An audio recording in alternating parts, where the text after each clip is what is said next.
Hey everyone, this is Elenbaas from Nightlight Astrology, and today we are going to take a look at Mercury's opposition to Neptune. Of course, Mercury is also trining Uranus, trining Pluto, opposing Neptune, so it is configured to all of the outer planets simultaneously. And today I would like to share with you, I'm going to read to you a brief essay and riff on it as we go. This is an essay that was written by it was actually a talk, the transcription of a talk, I should say, that was given by Jeffrey Cornelius, who is one of the astrologers that has had a tremendous impact and influence on my career and my trajectory.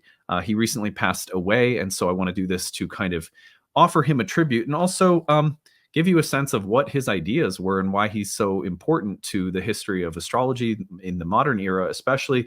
And then tell you how you can read more, if you can learn more. A lot of what he has to say in this essay are just a totally perfect kind of a perfect picture also of the archetypes that Mercury is activating right now, especially the opposition to Neptune.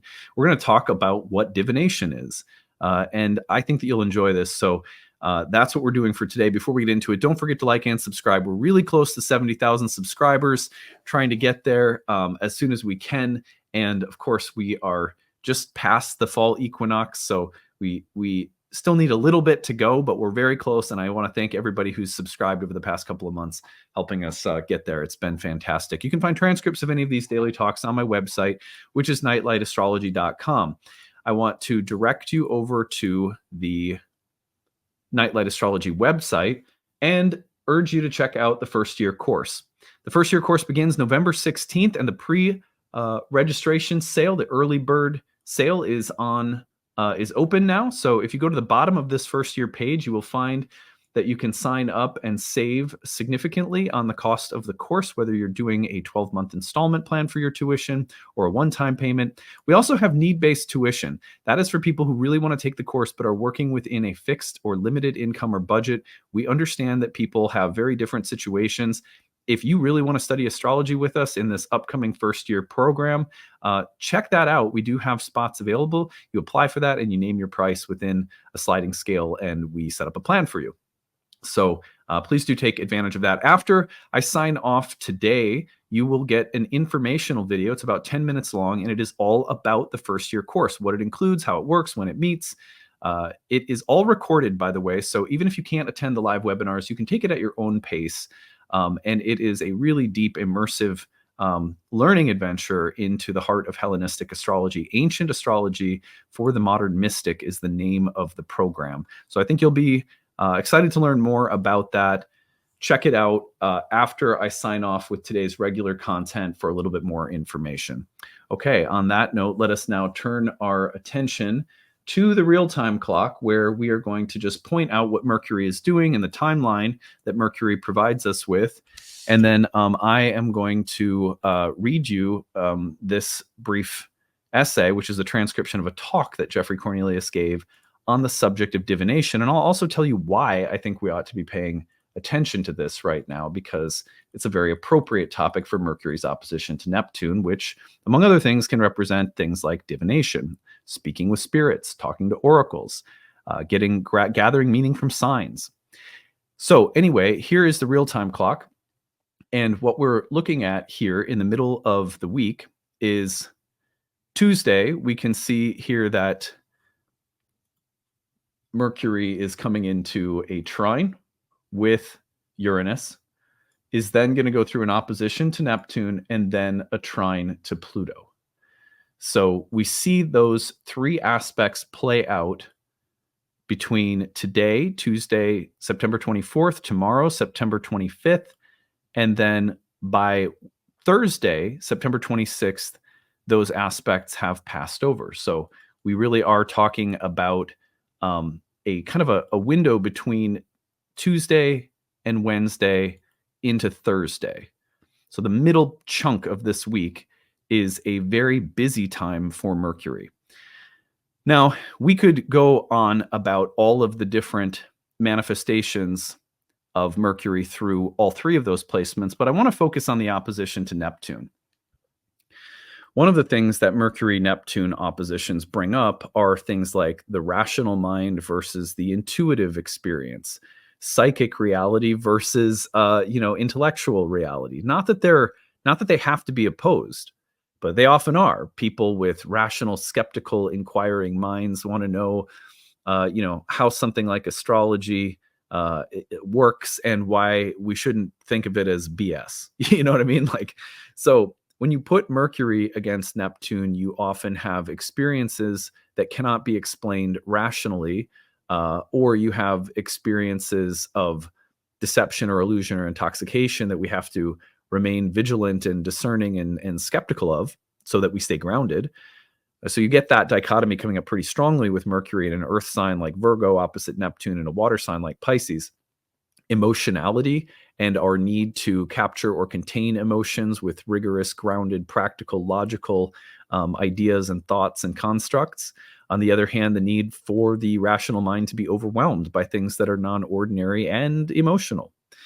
So these tensions are in the air right now. And what I want to do is talk particularly about one of the great Mercury-Neptune subjects, which is divination.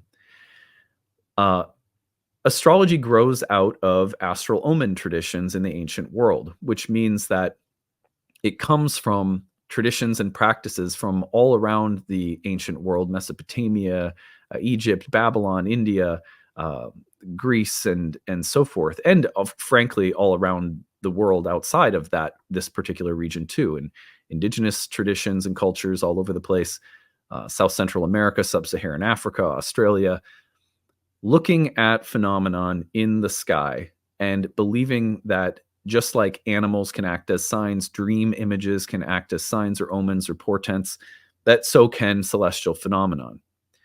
It is easy to think that because there is a kind of geometry and math and astronomy at play in the patterns of the sky, that it makes the patterns of the sky evidence of some kind of mechanical system that we're living in. But most ancient astrologers actually began with the idea that these patterns are meaningful symbols, and meaningful symbols to be understood as symbols like any other. So, for example, when we draw a tarot card, let's say you draw the death card, it's kind of a classic, and someone in your life, let's say a grandparent, passes away soon after a meaningful reading in which you drew the death card. Nobody makes the mistake of thinking that the tarot cards are the evidence of some kind of mechanic that is at work causing the death to happen, right? Because we read the card as an omen, as a sign. We use tarot in an oracular divinatory manner. But this is actually where astrology begins. Astrology begins in the same kind of mindset that even though the patterns in the sky have a kind of mathematical precision behind them, those patterns are a language of omens and signs. So I want to read you now, and the reason that that's important is because what it says about the nature of astrology is that the meaningful application of those patterns and signs to the specific context or reason that we are approaching the oracle of the sky will always rest on the sensitive, artistic, intuitive ability to interpret and articulate those signs on the part of a diviner, an astrologer, whose language is a kind of mytho-poetic hermeneutic, right? We're interpreters, but we are readers, right? We're reading a language, and the way we articulate that language in order to help someone make sense of signs or symbols is really no different than the way that a good tarot reader can pluck from the symbols in a spread and the positions of the cards in the spread value and meaning that can speak, that allows the spirits to speak through the cards, you might say, or that allows the oracle or the universe or the person's guides, or however you want to conceptualize it, that the meaningful rendering of those symbols and elements of those symbols on the part of the diviner it happens because the diviner has a relationship, a living relationship with the oracle and with the symbols. So it's not just a mechanical science. It's not just a mechanical cosmos where all of these influences are causing things to happen. We don't think about it that way. We think about it as like a moving language in the sky, like a rotating tarot deck in the sky that has so many different relative applications and meanings depending on the consciousness of the diviner, the relationship of the diviner with the symbols in the oracle, and with the context that is brought to the oracle. See, all of this is very Mercury Neptune.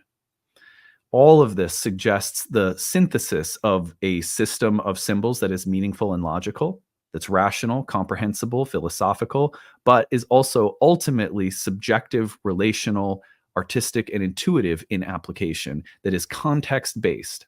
We make the mistake of thinking when we look at a birth chart, that is me.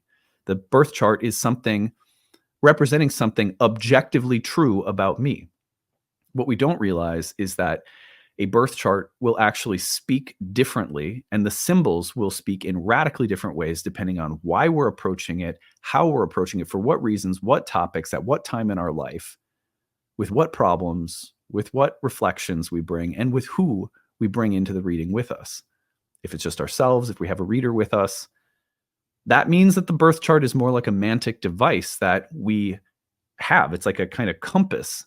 It's not who you are. You're not your chart. You're a soul. You're a deeply mysterious being who is having experiences that you can reflect upon using this device that is oriented at the time you appeared in a body. But it's not you. It's not who you are. Who you are is a deep mystery that is in the process of unfolding infinitely, right? So we have to remember that divination comes from that kind of persevering maintenance of mystery. It's like, no, I'm not going to fall into the trap of personality tests, you know what I mean? Or of getting conflated as a soul with symbols. Symbols and archetypes are not souls, right? I'm a soul, I'm not an archetype, is what I mean. Okay, that's a little setup. I want to read you this essay now, and I hope that it will be meaningful to you. This article is based on the United Astrology Congress lecture that was given on May 22nd, 1998, and it was first published in the Mountain Astrologer, issue number 81, October-November of 1998. And I found this on the interwebs. And Jeffrey was a great proponent of helping people maintain and develop this kind of sensitive, divinatory understanding of what we're doing as astrologers. My subject today, and as I go, I'm going to pause and just offer my own reflections, but I really want to share something of his work with those of you who maybe don't know him and might be also interested in reading his major text, which I'll share with you after we go through this, on how you can get a hold of it. My subject today is the subtle question of whether astrology is divination. I assume most of you saw Thomas More give the keynote address yesterday. More surprised many in the audience when he expressed praise for the divinatory aspect of astrology. He said that astrologers should realize that we divine and should not proceed in the direction of using astrology as a type of reading or inference from cosmic influences. Perhaps only some with some distance from astrology, someone who loves its symbols but isn't a horoscopic artist, is able to see our practice clearly. Many of us, however, do not like the suggestion of divination because that would undermine the objectivity of our practice. In my view, it's that very objectification of the experience of astrology that binds us and blinds us. Divination is a word that is often loosely used to mean a type of intuition. The highest process of what we do in any art or science involves this wonderful intuitive capacity. Put that way, we could all agree, fine, astrology is divination, but so what? My purpose here today is to raise the so what. You might not like some of the things I have to say. This is still useful because it's important that you think this through and are able to say why you don't like it. Then we'll get more clarity on the nature of our astrology. I came into astrology directly through the I Ching and a love of divination. I had therefore already come with a particular attitude toward the practice of astrology, viewing it within the context of other divinatory practices. That means I was already comparing the horoscope with the random cut of the tarot deck, the throw of the coins, or the division of the yarrow stalks. For many people, however, astrology is the first form of symbolic thinking they have explored, making their experience somewhat different. For them, astrology seems to be evidence of a universal and impersonal pattern, at work at all times and places, lawful and not random at all, and certainly not in any way dependent on a diviner's decision to take a divination. Because of my avid interest in divination and symbol systems, in my early years in astrology, I eagerly attended astrology lectures and read astrology books for illumination on the topic. Lecture after lecture and book after book, I almost never encountered the word divination in relation to astrology, except in the general sense already mentioned, that astrology allows us to intuit some higher reality, but never in the sense that the formal practice of astrology, its methods, techniques, and its mode of interpretation is a divinatory system that can be studied in the light of what we know about the I Ching, tarot, tea leaves, that whole gamut of practices called divination. It is my understanding that the core of our practice has omen reading at its origins. Astral omen reading goes back at least to the civilization of Mesopotamia, to a truly archaic mode of consciousness that observed the omen as significant. This idea is intimately bound up with the ancient conception that the whole universe is filled with spiritual being and intelligence of all grades and levels, both close to us and far from us. These conceptions have come from societies with the polytheistic and pagan understanding that the planets, the stars, and all things of nature are innately divine. The work of the diviner and the stargazer is to divine or know the will or movement of these spirit beings and how they relate to us. In what way does the diviner know these things? He or she seeks a showing, a sign given by the god or spirit, and addressed directly to the diviner or to the tribe or nation for whom the diviner divines. Note the word directly. The god or spirit speaks in the first person and addresses the one who divines, thou. The god responds to our concern and our desire and to our question and speaks to us through the omen. This is the root and origin of what we astrologers do. I want to say something here. It's easy to think that when we're listening to a channel like this and we're reporting on transits that we could plot out a year in advance, that means that there is something objectively and mechanically occurring, some system of causes and influences. The way I conceive of what I am doing is not at all like that. I conceive, and wherever you may be coming from is fine, by the way. I just think it's interesting to hear this perspective if you've never heard it before and consider it, whether I'm not trying to indoctrinate anyone, whatever you think is fine. But the way that I conceive of what I'm doing is I am presenting signs and omens that are passing through. And those signs and omens that are passing through, and the reason that I constantly turn the jewel of those signs and omens in different directions is because I know that the light bouncing off the jewel in the different directions as these signs and omens are passing through will speak to you who are listening. It is my job to be an artful, intuitive diviner of these signs and omens because I know that they will speak to you and that you will be able to gather meaning, intuit advice, understand direction, or even just see the symbolism manifest in unexpected ways and then trust at some deeper level that your experience is being informed or shaped by divine influence. But I don't see the signs and omens as some kind of objective system of weather or energies or something like that. They can reflect or signify things that we experience and call energetic. But I see what I'm doing very much as reading something like a moving tarot deck in the sky. It's important because that leaves us to be open to speaking with and relating to in a personal, relational manner these omens and signs, rather than thinking about them as objective things that we have to use or avoid or plan for or remediate, or that they represent some kind of objective thing that's there. Nobody thinks about images and dreams that way for the most part, or images in the tarot or the I Ching and other forms of divination are not usually thought of that way because we get captured by the apparent objectivity of astronomy. But it's an apparent objectivity. Music has apparent objectivity because it's sensible. But nobody makes the mistake of thinking that the way that music speaks to you is in some ways purely objective, right? So let's keep going. When relocated in the context of the classical model of astrology, the I-thou dialogue of the omen is lost. The later construction of astrology establishes an abstracted, universal, and rationalized model of heavenly influences in place of the chaotic and intimate showing of an omen here and now. I suggest that in this move of abstraction, something absolutely essential about the practice of astrology is overlaid and forgotten. Forgetting it leads to a conceptual and spiritual void. I have felt for many years that there is a hollowness at the heart of this practice of astrology that I love and that I think is so revealing. I have friends who have taken the vows of Buddhist Dharma and friends who seriously practice Christianity and mysticism, and they ask the question genuinely and earnestly, to what good is this practice of yours? Why are you doing this? It's a very challenging question. In the whole history of Western astrology, I believe it has not been adequately addressed or answered.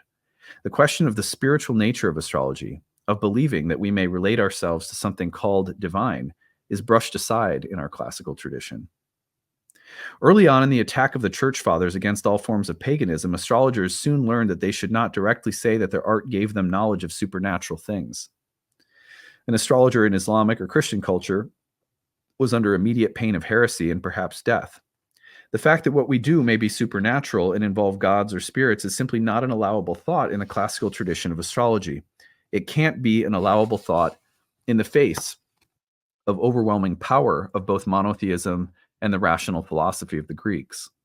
There is no place for an old astrology of omen reading with its oracles and its connection with augury and lots. There's only room for a rationalized astrology of spiritual influences that work on the seeds of things at the birth moment, a type of spiritual scientific causation. This is the great model given to us from Ptolemy onward. It is the model sustained through Islamic astrology and in the whole Western tradition. Intelligent critics of astrology maintain that astrologers have always managed to use the prevailing culture and ethos of the times in which they live, the science and philosophy of their period, to disguise themselves and cunningly continue with their practice. This is absolutely true. And this is our big dirty secret, guys.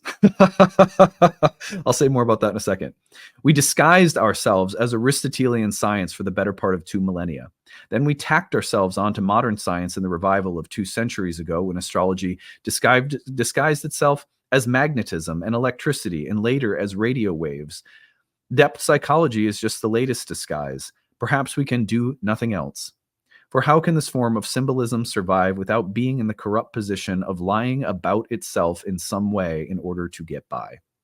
This is something the occultists have always known. One does not speak about certain things.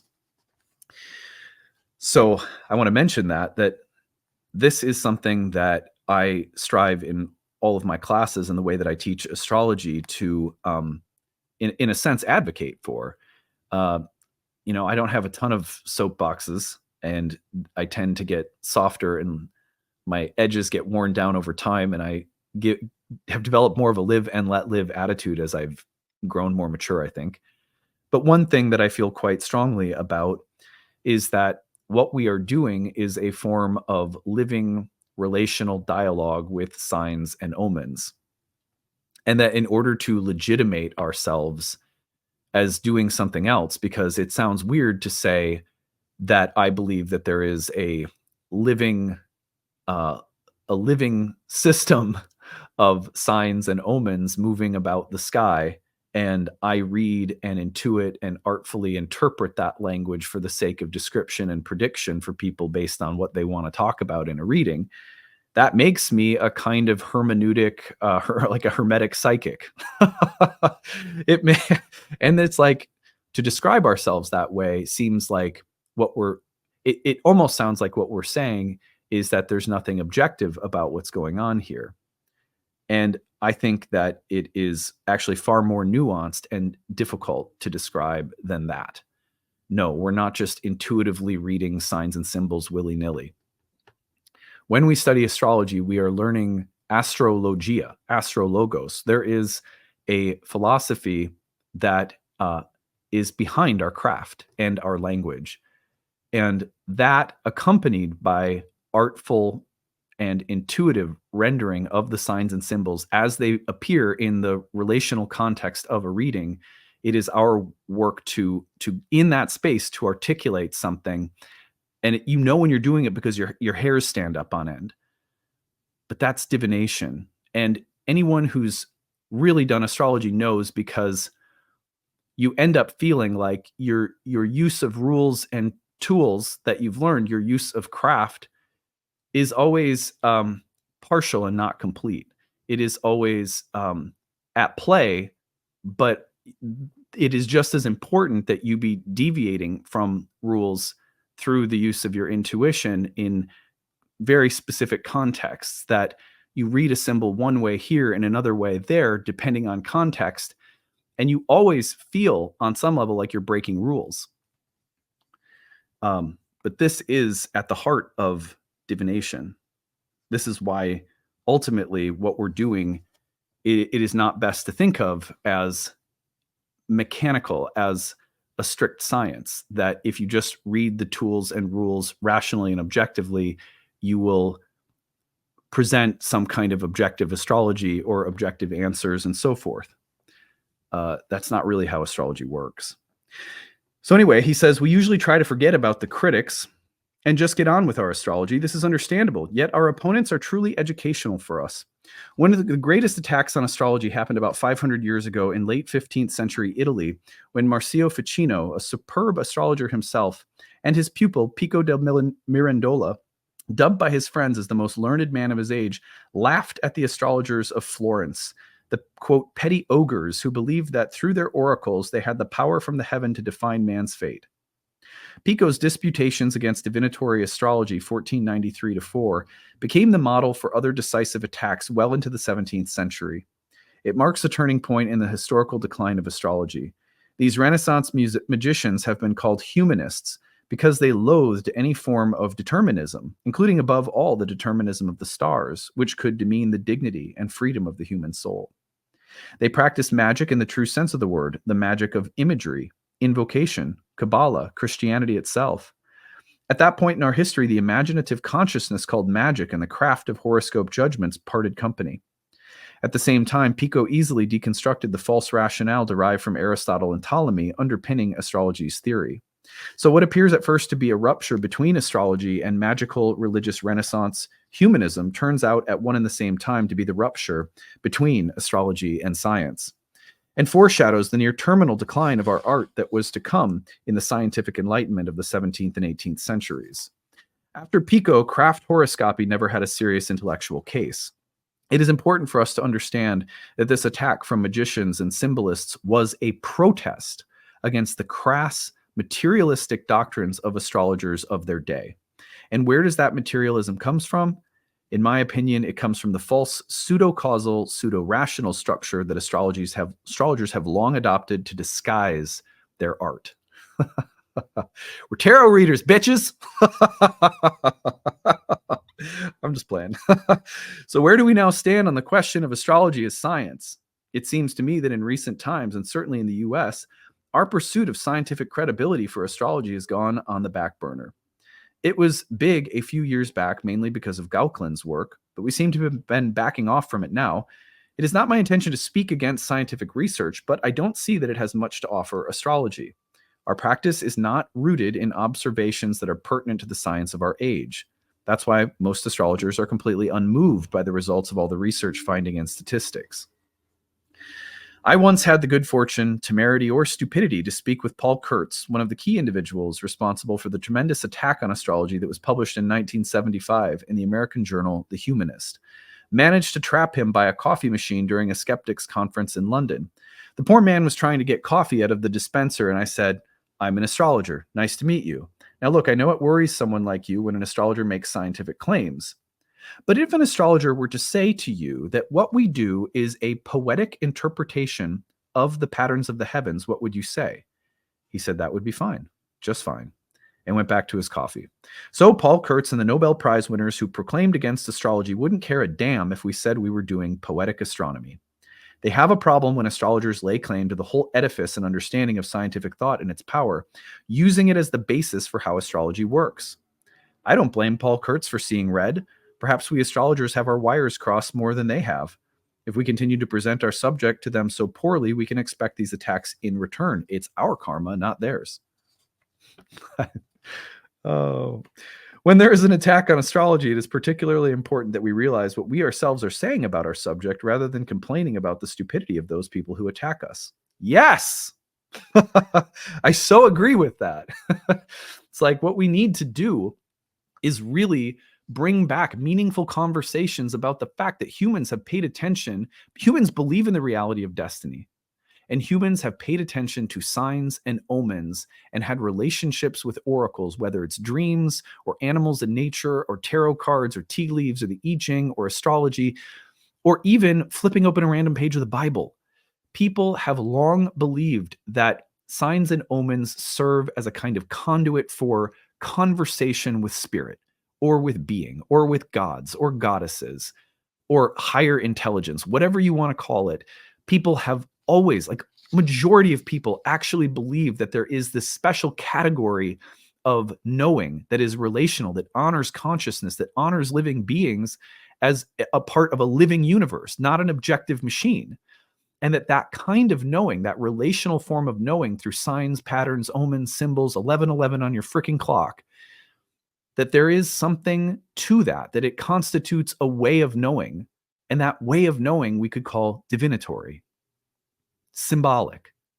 The whole reason that depth psychology is so popular is because depth psychology at its core acknowledges and brings in that mode of knowing when it comes to psychological development.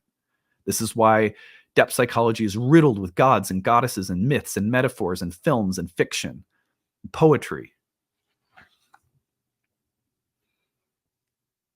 So the problem is that we keep trying to present what we know and the mode of knowing that we experience in astrology as something other than what it is. We should be proud that this is a feature of our universe, not scared that it doesn't fit into someone else's model of what truth is. There are many modes of truth. When there is attack on astrology, it is particularly important that we realize what we ourselves are saying about our subject rather than complaining about the stupidity of those people who attack us. And I don't think we give a straight answer about what we do. It is disingenuous of astrologers to even hint at a scientific basis of the sort understood in physics or biology. We'd be on so much stronger ground if we said what we do is a type of symbolic imagination. We believe it has real effect and real results. This is something you psychologists and parapsychologists ought to take a look at. What we do is actually about remarkable powers of human imagination that imply something very extraordinary about the nature of reality and the nature of mind. Yes, church. I believe this is something worthy of true science and true study. Otherwise, we hang ourselves up on divides and false battles. Exactly. What we should really be doing is saying this is divination, and let's study and talk about divination as a mode of knowing. Do we believe that music or poetry or art doesn't have real evocative power?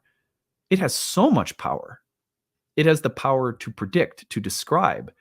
Art has been doing things in the human imagination and soul and civilization that has effective, active power.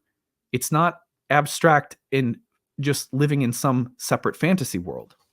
The symbols and icons of religion and religious participation and of art and music and all of these things are a real part of how we know and of what is real. They might be highly subjective, but does that mean we're not going to touch them? Is science only as good as how you can describe what a book is made of and not the contents and the meaning, right? I'm not saying that everyone has this view of science. I think that there are actually a lot of really brave, interesting new kinds of science being done as well. But that's what he's talking about.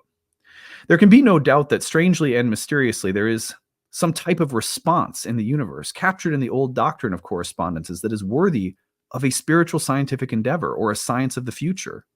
Equally, phenomena such as those produced by Gauquelin cannot be pushed aside. He was a man who did a study, or statistical study on astrology that yielded some interesting results.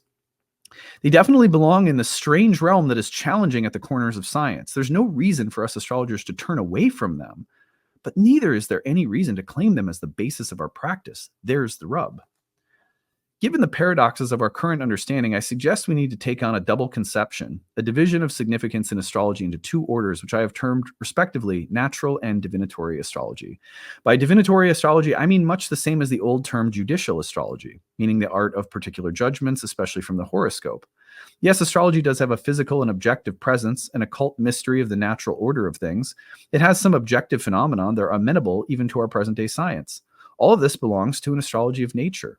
But when you or I judge a horoscope, our judgment isn't based on those components or categories.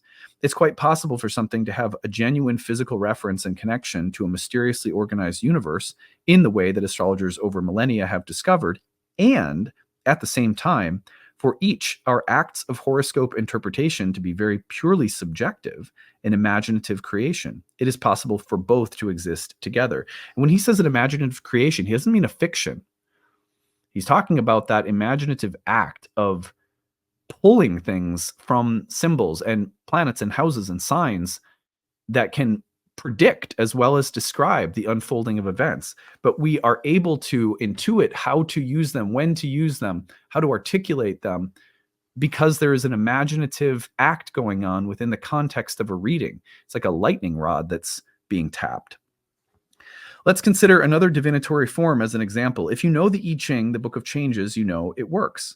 It offers in its own way an objective truth. The I Ching is based on trigrams that have natural affinities: wind, water, wood.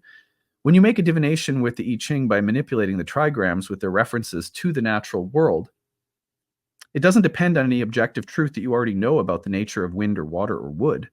These are images drawn from nature with a genuine role in nature that can be studied. Yet we can immediately use these images in an act of creation to construct and see and reveal a meaning about a situation. They don't depend on any literal wood or literal wind. When dealing with other symbol systems, it's very obvious that we don't have to be literal, but we astrologers, despite all protests to the contrary, are so damned literal about it. And our literalness lies not in the beauty of the interpretations of planets, signs, and houses, but in the most basic fact of all, where we get the moment of astrology from. I refer to the birth moment, but I'll come back to this shortly.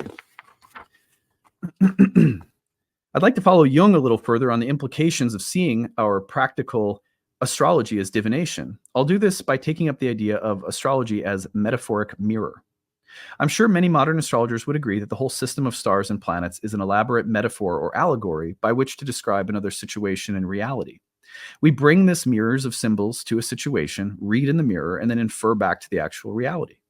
This is one way to describe divinatory and symbol systems. Astrologers will say, of course, it's metaphoric. Mars isn't physically in the ordinary sense doing anything to us. We use a metaphor of Mars to help us reveal in a poetic way the truth of human life. But we have to ask, who is doing the seeing here? It is the psyche. But first and foremost, it is the psyche of the astrologer. Of course, for many astrologers, their goal is to get the client to look into the metaphoric mirror. In the first picture below, there's Astro Annie, the astrologer with the beads, and she has succeeded in bringing the client to the mirror. But without Annie's mediumship, her creation of the space of astrology, there would be no mirror and no seeing. We have to say as a matter of principle that astrology by definition implies an observer. And further, the astrologer is fundamentally implicated in the act of seeing the symbol. Such a seeing is totally distinct from the possibility and method of modern science, which must attempt to divorce observer from the material observed. And that's our dirty secret. People like astrologers on YouTube. You have astrologers that you follow because their mediumship, their rendering, their midwifing of your relationship with the symbols is appreciated. That subjective piece of what we're doing is what makes astrology divinatory. And that's the Mercury-Neptune aspect, and why I chose to do this under a Mercury-Neptune aspect. The notion of the horoscope as metaphoric mirror goes a long way to providing a working approach to astrology as divination, but it is not in itself quite enough to finally shake natal astrology away from its shadowy, pseudo-causal, and deterministic foundations. This is because of the extraordinary power of the literal interpretation of the birth moment. The objective moment in clock time is given an absolute status, not as metaphor, but as species of celestial causation, implanting the, quote, metaphoric pattern at an actual clock time moment of birth. Yet if we stop to think about it, the significance of the birth moment has been assigned its significance by the various human actors and, of course, by the astrologers. In other words, the moment of birth is being treated by the astrologer as a biological event that is somehow seeing a metaphoric pattern, when instead the moment of birth is a dramatic and emotional fact of human significance. And the planets are being referred to as a means of symbolizing that significance. But until there is someone to see that significance in the metaphoric mirror, there is no significance. We assign significance, not the stars. That is so perfectly said, because if you look back at the history of astrology, We have birth charts being calculated from conception. We have birth charts calculated from birth.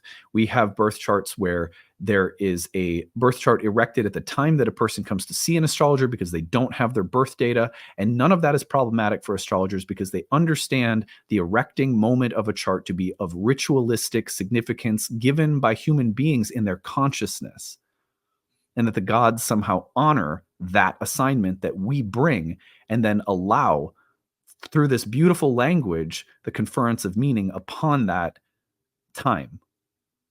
So it's not an objective thing.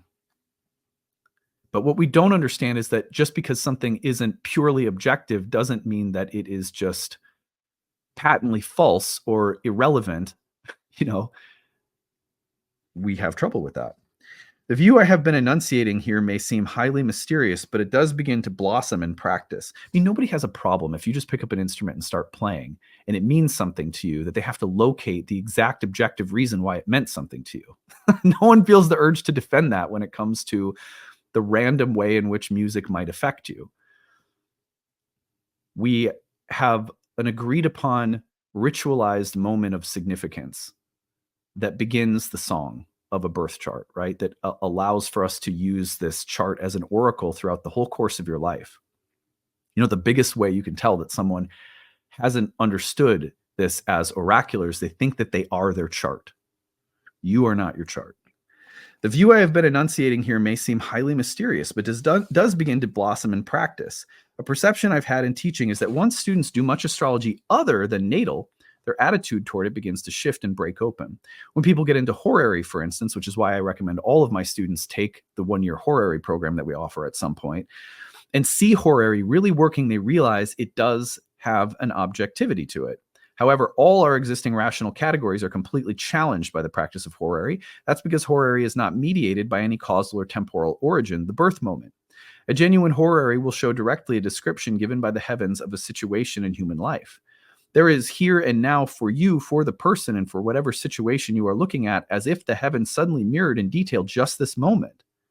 This genuine moment can happen also in an inceptional chart, and it is possible to explain by any rational means how there could be physically and objectively such a correspondence. But there is. That is because the oracle acknowledges and recognizes and is flexible enough to allow for divination to occur in any moment, as long as the moment has been charged with meaning through a conscious participant. That's saying something about the nature of reality that is way more profound than the fear we have that what we're doing is an objective. Classical astrology on the whole has a lot of trouble with horary and usually tries to repress it. You can see why it is clearly seen by any thoughtful astrologer and any philosopher who has looked at astrology over the centuries as directly suggesting divination. But horary also poses the question to the astrologer: is the whole of astrology, even birth astrology, which appears to be working from influences at birth, actually of the same order? I suggest that it is. Another way to raise the question of astrology as divination is the problem of wrong maps. Most astrologers who have practiced client work will have had the experience of producing a chart that works excellently, better even than the norm, but upon checking is found that daylight savings time is wrong by 1 hour. You've done precise progressions, transits to angles, and they work, but you've got the wrong chart. I don't think there are many astrologers with any degree of experience who have not had this happen, and it throws them. It's happened to me many times. I have cast horary charts for the wrong day or the wrong AM or PM, gotten the exact right answer with a beautiful picture of the situation, and it was the completely wrong time. Happens a lot. A thoughtful astrologer, given our existing theory and model of astrology, is left with no position except that of a quasi-skeptic. Oh, well, I suppose we can read anything into symbols. This is a poor position for us to take. Jeffrey Dean's book, Recent Advances in Natal Astrology, quotes with relish the casebooks of astrologers who have reported this phenomenon. Obviously, to a scientific critic of astrology, this appears to push astrology out of the window entirely. There's no objectivity there at all. And it is true, if natal astrology depended on the physiologically objective time of birth, then wrong maps working would be almost impossible to rationalize and explain. But, as I have already suggested, from the divinatory and metaphoric point of view, what counts is the horoscope that actually presents itself or comes up. This is why ancient astrologers didn't have a problem if someone didn't have their birth time of casting them a chart for the moment they met them. That's your birth chart. Where psyche is concerned, time is almost infinitely flexible. This mysterious state of affairs cannot be justified by saying that maps work because the heavens are influencing things at a certain moment in real time. That isn't how maps work. Horoscopes work because psyche and emotion are brought into a symbolic equation through some device. The normal and correct device for the astrologer, as a matter of ritual, not technique, is to absolutely strive to find the correct birth moment. That, however, is a ritual procedure and not a technical procedure. To state it again, the efficacy of astrology may not be dependent on the right or wrong map, but on a process of the psyche by which an astrologer mysteriously brings himself or herself into line with the person and the material. See, we don't have any problem understanding that that's how it works with tarot. For some reason, we think astrology is different, and it's a mistake. Certainly, and you know how I can tell that there's a big problem with this? Because anytime you bring tarot into astrology content, you will have a number of elitist people who don't understand how astrology works saying that astrology is of a higher level or order than tarot. Bullshit. I'm just like, that pisses me off because that is so ignorant. Anyway, certainly there is enough evidence to at least make us question whether the basis of correct understanding in astrology is actually properly given by an objective moment of physical time. It is one of the roads to folly, for example, to study patterns of airline accidents. Most horoscopes of catastrophic events are actually meaningless charts. Any search for midpoints, harmonics, or other subtleties in the chart in order to try to scrape a meaning out of it is simply not fruitful. Why expect a particular moment in clock time to yield a particular pattern? A moment does not have significance until there is somebody there for whom it is significant. From the perspective of astrology as divination, psychic engagement is the key to the meaningful symbol. See, we don't have a problem with that, again, when it comes to tarot. In tarot, you know that it is the ritual act of seeking out significance and then using the cards in a spread that allows you to make a correlation. Or you're just walking around the world and something happens and you think of a card. It's because you are ritualistically engaging with the event in a reflective manner that conjures up a divinatory symbol. But that conjuring is crucial. It's Mercury, Neptune. We're advocating for a Mercury, Neptune understanding of things. It's not logical entirely. It's not intuitive entirely. It is a combination of both. I do not underestimate the fact that these are difficult arguments for some of my fellow astrologers to accept. I'd like to refocus on the main theme of this discussion and draw it to a conclusion by putting again the main question with the help of a diagram. I've suggested that some part of the phenomenon of astrology belongs to the natural world and is in principle amenable to scientific investigation. Nevertheless, the main part of what we do is the interpretation of symbols to arrive at a particular inference and judgment, whether about character or events in life, and this practice is divination, not science.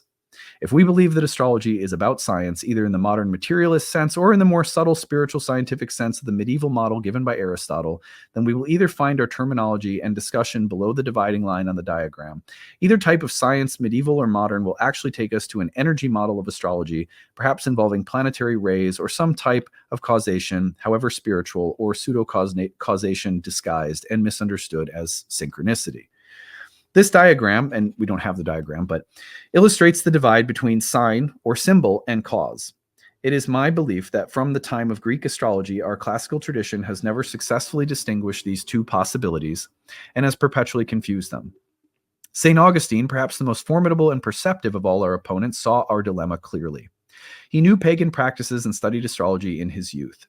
In his great attack on our art, he observed that astrologers, when it suits them, will say, Mars caused the action of violence in that man. And if then pressed on that point, will say, Mars was a symbol. But catch them another moment, and they're back to talking as if Mars caused the thing. Augustine said that astrologers' language always slipped and was never clear between causation versus symbolizing processes. Yes, we actually do rely on a causal model, especially with our classic medieval model. And because it depends on objective time, clock time, it depends on this illusion of objectivity to secure it. I can't tell you enough how liberating it has been for me to no longer try to insist to myself or anyone else in my life that astrology represents something objective, or that I try to push or prove that astrology should be considered as something as objective as anything scientifically respectable. No one fights on behalf of music that way, or poetry, or art, or the experiences of, an altered state. Astrology doesn't need that, in my humble opinion. Astrology of this kind is a form of empirical observation, and the significance derived appears to be of theoretical significance with the astrologer as an observer. This is science. The correct procedure in reading this type of logical inference from symbols. This is the model of Greek, Roman, and Arabic astrology until ultimately it cannot disengage astrology from fatalism. Humanistic astrology in the 20th century, a noble project, has attempted to disengage the classical model from fatalism by saying that the birth chart shows potential rather than actuality. It makes that distinction in order to escape the old problem. If you're born, says this school of thought, with a very powerful Saturn, you have the potential for certain experiences of a Saturnine nature. Remember, however, that this is a velvet glove fatalism because you're still fated to have been born with a Saturn potential. It hasn't actually escaped the problem. A much more radical move is needed to recognize that the very structure of what we do in interpreting horoscopes depends not upon the influence of the heavens upon the seed, nor upon some objective time quality stamped out by the heavens, not even by synchronistic co-occurrence and objective time. It depends on the significant presentation of the symbol to consciousness. The moment doesn't determine significance for us. We assign significance to the moment. And anytime we are engaging in an astrological mode of reflection or prediction or description, it is because in consciousness, we are ritualizing our experience in this way. And then the heavens is completely open and available and makes itself available to speak with us because we want to speak with it. It's like, hey, knocking the doors open. Anytime you want to talk, I'm here. But what we have to recognize is that that's what always is happening. When you're reflecting or contemplating or talking about astrology or thinking about astrology, and you start thinking about and seeing and engaging with the symbols, you're talking to something. It's a relational dialogue. It's an I-thou situation. Remembering that you're doing that and that you're speaking with something takes you out of an astrological paradigm of fatalism and pseudo-objectivism. The moment doesn't determine significance for us. We assign significance to the moment. Then we see that astrology is about chaotic and irrational signs and omens of things that are unplanned and can't be predicted. If and when a sign occurs, we read it. So many of us like to read it, and many of us like to see and notice signs every day. And that's fine. There's nothing wrong with that. We're chatty people who like to chat with the oracle. But let's not mistake what's happening for something pseudoscientific. There's no technique to make signs and omens occur, but there is a ritual we make to invite the gods and spirits and create the space wherein the sign may occur, the sacred space of the horoscope. Then we just see what comes up. The time of astrology is no longer Aristotelian objective time. It is the time assigned, given by the intentionality of consciousness, and that which shows in response comes by grace or providence or chance. Looking at astrology this way raises more questions than it answers. What I have touched on here just skims the surface, but divination is at the heart of the issue, and how each of us answers that question matters very much. So I know that was a long essay. I wanted to do something to celebrate and honor and acknowledge Jeffrey Cornelius and the role that he's played in my own development as an astrologer. The way I do astrology, and a lot of probably what you like about my channel, is informed by this approach that constitutes my own relationship with astrology. A lot of this comes from his book, which is called The Moment of Astrology, Origins and Divination. If you haven't read that book, I think it is easily the most impactful book that I've ever read in terms of something that's impacted the way I do astrology. And if you found some of this provocative or you find yourself disagreeing, that's totally fine. What I also like about Jeffrey, and he said this all the time when he taught, was, look, this is my view. And if it does nothing other than getting us thinking about what astrology is and why we're doing it, that can't be anything but good, right? Even if we don't agree with each other, we can agree that we're brothers and sisters who all love the same craft, the same language. So I hope you'll take some good things away from this and not find that any disagreements you're having are too inflammatory, especially because I get real passionate about the subject, But anyway, I hope you're having a good day, that you enjoyed this, and this gave you room to also think about that interesting contrast between Mercury and Neptune that's in the sky. I'll let this essay be the way in which the symbol speaks. Stick around after I sign off for a little bit more about the upcoming Year 1 program. All right, bye. Hey, everyone. I'm glad that you're sticking around to hear more about the Year 1 program that's coming up. The program starts on November 16th of this fall, and I am here today to tell you all that the program includes and why I think you really like it if you're thinking about studying astrology. So, a few practical details about the course as well. The class begins November 16th, as I mentioned, but it takes place on Saturdays from 12 to about 2 or 3 p.m. Eastern Time. So that's 11 to 2 Central, and typically classes are about 2 hours long. Sometimes they run over with Q&A and discussion, but you can always plan for about 2 hours and you won't miss any of the actual lecture content for the day. You may have to duck out a little early if Q&A or discussion is extending. Sometimes it does, which is why we say between 2 and 3 hours, but typically it's around 2. All of the classes are recorded, so if you can't attend live, you are more than welcome to watch the recordings at your own pace and on your own time. You have lifetime access to the recordings, and everything is housed on a student website. I want to actually give you a just a little preview of what that student website looks like. So I am going to open up my own version of Thinkific, which is the platform that we use. So here's are some of my courses. These are all the Nightlight courses I teach. You can see on the page.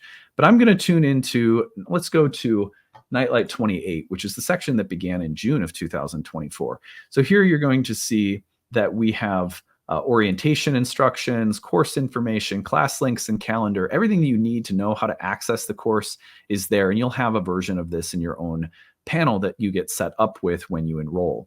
And then our lessons are laid out. So lesson 1, we have the video, the audio, the slides, the transcript. We have the Q&A box transcript so you can see what people were saying in the chat box during class. We have flashcards. We have a workbook.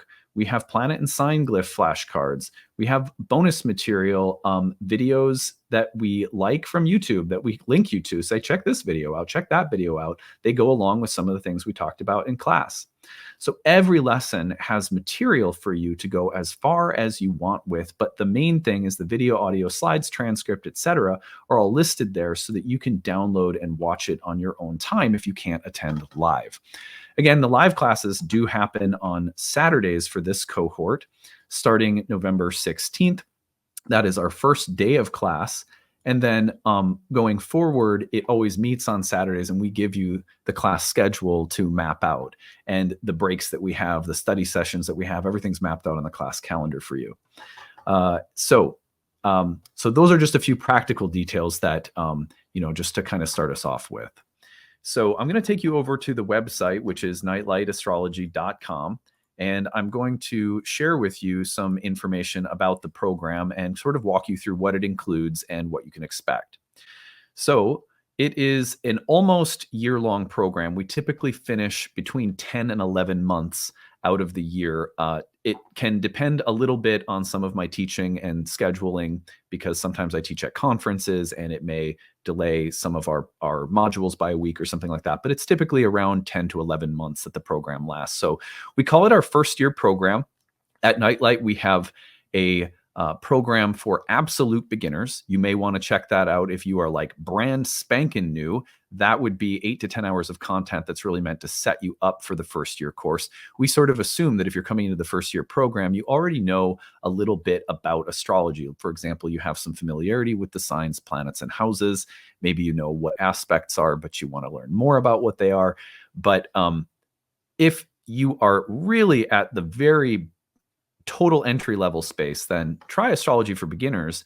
And when you take that, you could do that right away and then join the first year course in November and you'd be perfectly set up for it.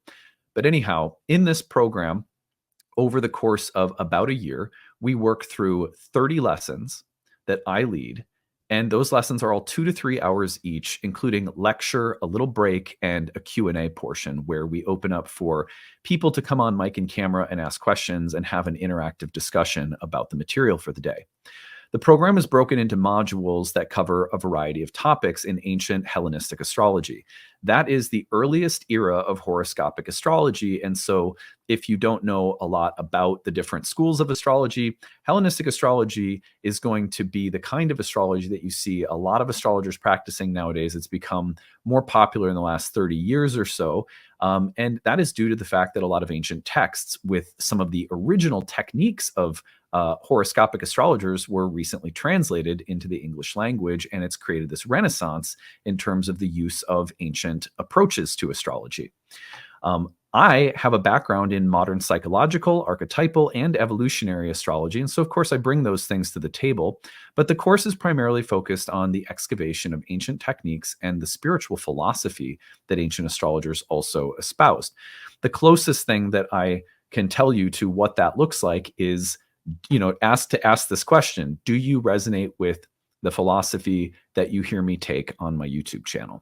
If so, then you're going to love this course in terms of its philosophical and spiritual approach, because the spiritual approach to astrology that I teach is really at the heart of the program. And that's a big part of my life. I approach astrology from a spiritual standpoint.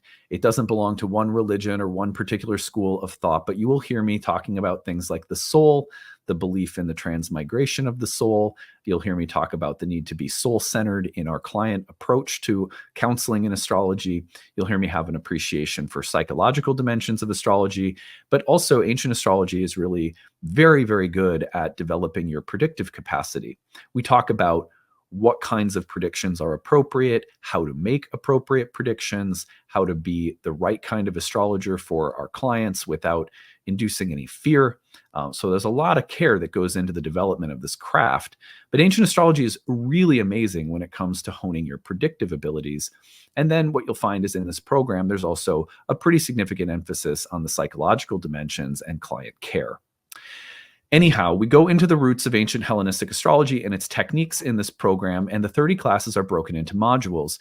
We work through the history and philosophy. We work through planets, houses, signs, aspects, essential and accidental dignities. And then we get into approaches to the delineation of natal charts. And then at the end of the program, almost a third of the program is dedicated to live client readings, where you're going to see me meet with a person and apply what we've been studying for an hour-long reading. We take a break, we come back, and then we workshop. How did I do that? Why did I make these choices? How did I handle this or that came up in the reading? And it becomes easily the favorite part for most students of the entire program, because by that point, you've got so much theory that you're really ready to see it put into action. We alternate those live client practice sessions with hands-on practice, where students get to bring chart questions into class that we work on. And that's also something that most people really love. A lot of people will look at the curriculum and say, well, I already know planets, houses, and signs and aspects and dignities. But not if you haven't studied Hellenistic astrology, because the approach that ancient astrologers had to these topics is vastly different from the approach that modern astrologers take. So you will be, in a sense, relearning basic things in a brand new way. And I think a much more enriching, deep, and philosophically clear way. It's really nice to know the why behind things. This program and Hellenistic astrology in general is very good at helping you understand the why behind everything that we do.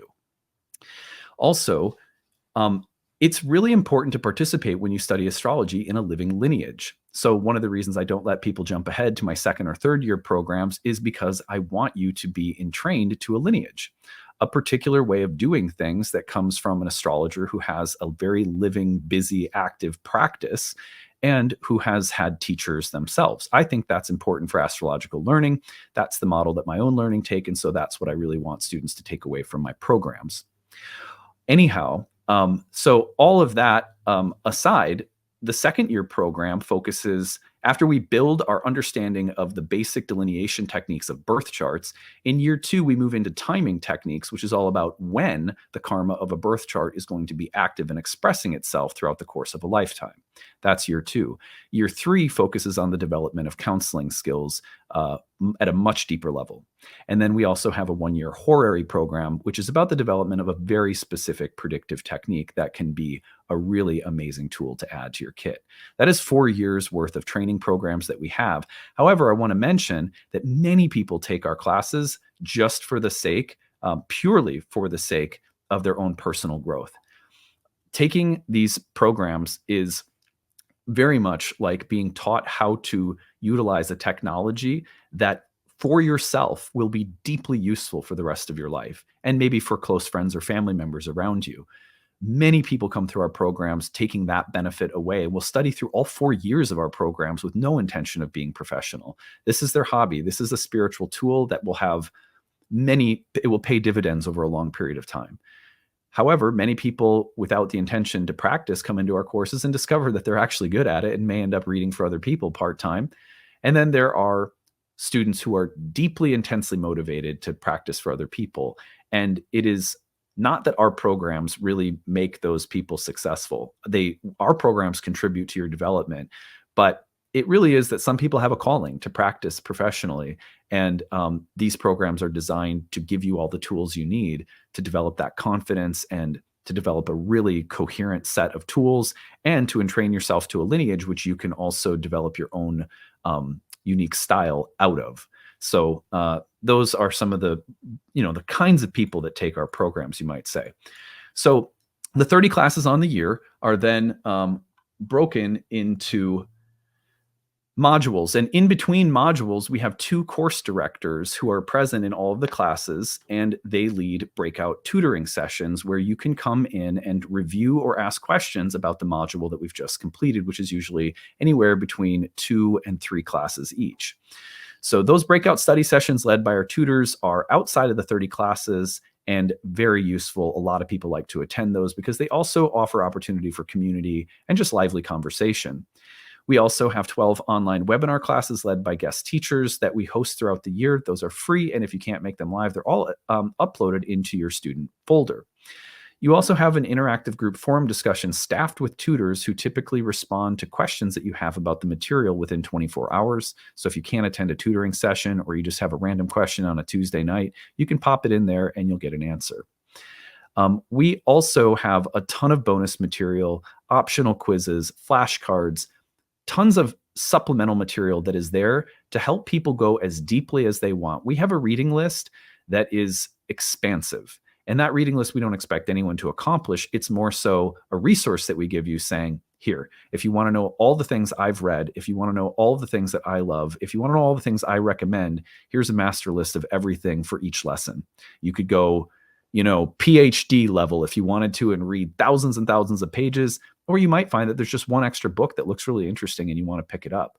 But we pride ourselves on making sure you have a ton of resources. You have lifetime access to all the class recordings. You can email our staff or me throughout the year with questions, and my staff will also defer to me in the case that they don't know the answer to a question. So that is what the program includes. It starts November 16th. If you would like to join, at the bottom between now and October 15th, our early bird payments are available. So that saves you some money off the cost of the course. There is a 12-month installment plan that is cheaper than our normal plan, a one-time payment that's significantly cheaper than our normal one-time payment. So you get these little sales that we do until October 15th. We also have need-based tuition assistance. So if you are someone who would like to take this program, but you are on a fixed or tight budget, we have an application there. Click apply now. Just tell us what you need. We give a range. We say between this dollar amount and this dollar amount, what can you spend? And then we set you up with a plan for that tuition number per month.